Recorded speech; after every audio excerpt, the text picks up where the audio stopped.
Nós todos estamos dizendo que não é uma reforma, é o fim da Previdência pública e social como um direito, né? Porque dentro da Previdência Social tem outros benefícios que são destinados a outros segmentos, como as pessoas com necessidades especiais e também os idosos. Mas, infelizmente, esse governo inseriu tudo só num pacote, né? Nós vemos que essa reforma, como você disse, é uma reforma que traz muito malefício para os trabalhadores, em todas as áreas, né?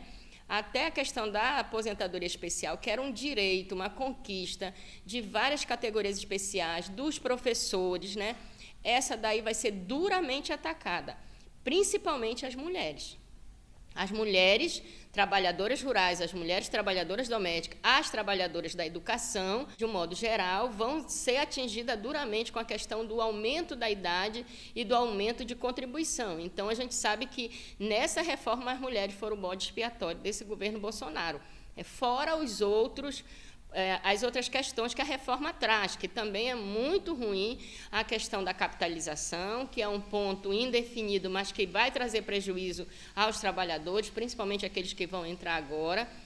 Essa questão da transição, eles não colocam a transição, mas uma pontuação para o trabalhador atingir o direito à aposentadoria. A questão da aposentadoria por tempo, que não vai ser integral, né? Mesmo tendo tempo de contribuição e idade, o trabalhador não vai levar a sua aposentadoria integral. Então, você observa que há muitas limitações e barreiras para que os trabalhadores possam atingir a aposentadoria. Então, nós entendemos que isso, de certa forma, vai fazer com que o trabalhador tenha mais dificuldade de se aposentar ou não se aposente. Porque, no caso dos trabalhadores da educação, como a gente pode imaginar um professor com 70 anos, 62 a 70 anos em sala de aula?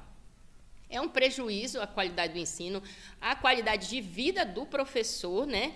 E também todo um processo, né, de desempenho e capacidade laboral que esse professor não vai ter. Então, a gente sabe que no magistério e em outras categorias, essa idade que é estipulada pelo governo é uma idade que, infelizmente, não tem condições de se manter.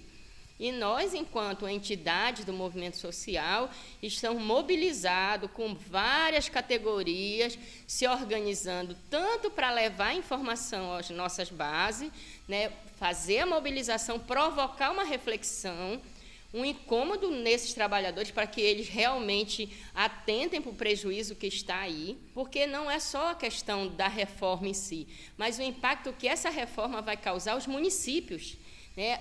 A economia local, isso tudo tem um impacto, né? Tem municípios que dependem dessa contribuição, dessa renda dos aposentados, que gira e que circula na economia local. E isso impacta diretamente se essas pessoas não vão receber a aposentadoria dentro desse valor. Uma outra coisa também que é importante destacar é a mudança do valor da aposentadoria, como a proposta está apresentando, de R$ 400 para esses trabalhadores, e se quiserem receber o salário mínimo até 70 anos. Imagina, né? Você antecipa a aposentadoria para 60 anos com R$ 400 e depois você vai ter que aguardar até 70 anos sem nenhuma perspectiva de vida, de melhoria, de qualidade de vida que esse idoso teria no momento que o idoso mais precisa de uma renda para se manter. É o que o governo propõe, que eles sejam desassistidos nesse momento que eles mais precisam, né? Então, tem muitas injustiças nessa reforma que nós precisamos conscientizar o nosso trabalhador, a classe trabalhadora como um todo, aquele trabalhador, aquela vizinha, aquele morador que não está entendendo. Como a gente diz, essa reforma não deixa ninguém de fora, ela amplia e alcança todo mundo, né? Aquele trabalhador comum, o trabalhador que está nativo, o trabalhador aposentado, porque vai mexer também na questão da pensão por morte, né? Então, tudo isso vai fazer com que a gente seja atendido, seja ampliado, né? Inserido nessa reforma de modo total. Então, infelizmente, nós precisamos tirar essa reforma e o nosso trabalho, além da conscientização com os trabalhadores, será a mobilização junto à bancada parlamentar, para que eles também tenham consciência que a população é contrária a isso e que eles possam realmente fazer um voto, né, considerando a decisão do que a população, na sua maioria dos trabalhadores, dizem não a essa reforma. A primeira coisa que a gente tem clareza é que um movimento, uma entidade sindical sozinha, nessa conjuntura, não tem como alcançar uma quantidade de pessoas para esse trabalho de conscientização e mobilização. Então, uma primeira tarefa é a unidade da classe trabalhadora nos seus diversos segmentos, estudantil, social, popular, comunitário. Então, assim, é importante que os sindicatos, se juntem com todas as forças vivas que a sociedade tem para poder mobilizar e alcançar mais pessoas, para informar. E isso daí é o que o sindicato tem tentado fazer aqui no Estado. Nós temos a Frente Potiguar contra a reforma da Previdência, e a gente está buscando essa articulação para poder ampliar mais o nosso espaço de acesso a essas pessoas com a questão da informação. Depois, eu acredito também que a proposta, ela é uma proposta que vai atingir todo mundo. Então, a gente vai precisar realmente conscientizar outras pessoas que não são do campo sindical, principalmente do campo popular, porque aquela dona de casa vai ser atingida com a sua aposentadoria. Uma grande parte das mulheres são as que recebem o benefício do BPC, a grande parte são aquelas que recebem a pensão, pensionistas, a própria aposentadoria. Então, é necessário dialogar com esses trabalhadores, com essas pessoas, com essa comunidade, para dizer para elas que elas precisam também ter parte nesse processo e dizer não a esse retrocesso, a esse ataque à sociedade como um todo, o que é essa reforma da Previdência. Então, a gente vai precisar mobilizar um campo mais amplo da sociedade para fazer esse debate, fazer também com que haja uma estratégia, um diálogo que a população entenda, e aí eu acho que a gente vai precisar pensar em estratégia de comunicação popular, em que essas informações cheguem até lá, para que mais pessoas se convençam de que essa reforma não serve para ninguém. Então, acho que esse é o papel de início, além da pressão aos parlamentares de cada estado.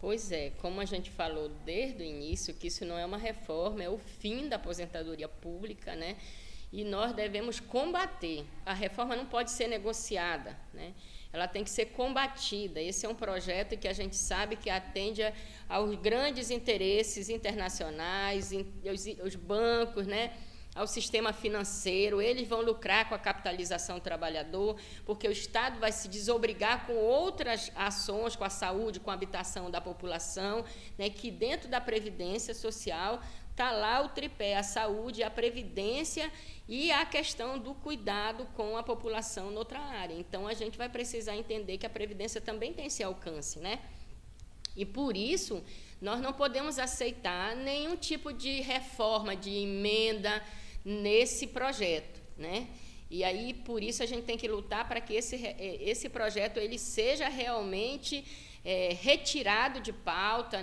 e que não possa ter um diálogo nesses moldes que estão se propondo. Porque, como você disse, é muito interessante, é até estratégico de parte do governo, tirar algumas categorias, então, da reforma.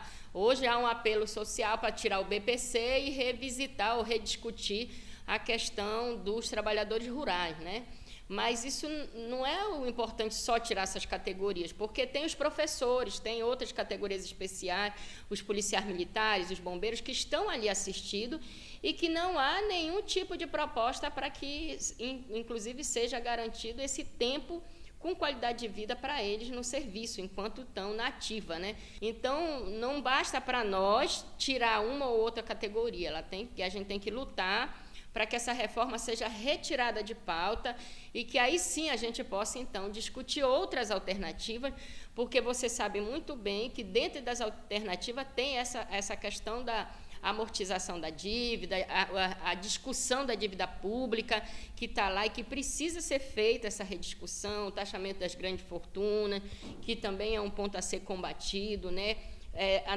não deixar a sonegação das dívidas das grandes empresas que têm com a Previdência. Então, ou seja, tem vários mecanismos que podem ser feitos para poder trabalhar com a questão da reforma, porque não há rombo na Previdência. A Previdência ela é superavitária. Até 2016 a gente viu que tinha superávit. Agora, É claro que, se não fosse superavitária, não se retiraria do orçamento da Previdência, como foi no início do governo Bolsonaro agora. Ele retirou um valor da Previdência para outras despesas. Então, por que você tira de algo que não tem? Então, a gente sabe que o problema é o desvio desse recurso da Previdência e de outras fontes para pagamento de banqueiro, de dívidas e tudo mais, que, infelizmente, não está na prioridade do governo. Agora mesmo, é 1 trilhão que vai ser anistiado às dívidas das petroleiras. Então, esse valor pode vir para garantir essa questão do que poderia ter de rombo, que não tem rombo, a Previdência. Então, como é que o governo abre mão de 1 trilhão, né, para esse setor petroleiro e que poderia entrar para o pagamento dessas dívidas que assim tivesse, né, o compromisso. O Sinasef, como os demais sindicatos, também entrou nesse processo de formação e mobilização da sua categoria. Nós já iniciamos várias rodadas de conversa nos campos sobre a reforma da Previdência. Então, a gente tem ido com a professora Luana, da UFRN, fazendo esse debate, conversando sobre o que está em jogo, o que está em risco da nossa aposentadoria.